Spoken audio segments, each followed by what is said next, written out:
release of software version 3.7, RDI Technologies has given us a new way to create ROIs for vibration measurements.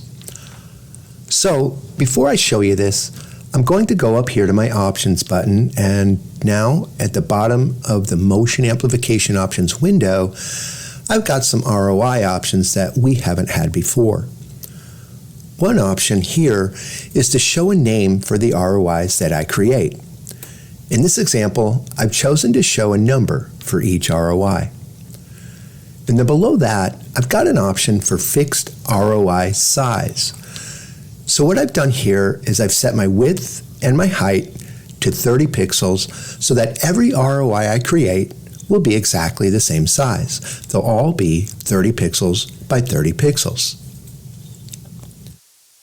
So I can still create ROIs the old way, by holding the left mouse button and drawing the ROI. But I can now also do this a different way.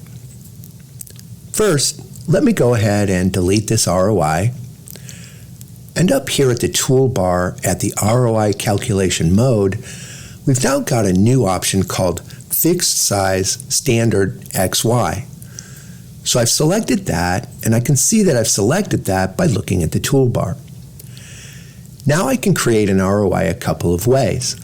I can still create the ROI the old way, where if I just draw a rectangle, when I release the mouse button, it resizes what I've drawn to exactly 30 by 30 pixels.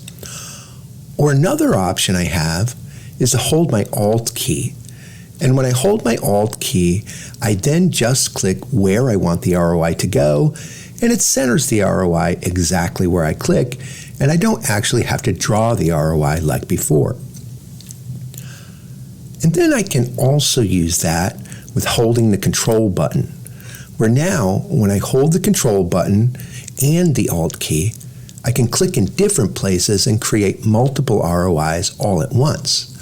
And now when I release the keys, all of that data gets calculated and it's available to be analyzed.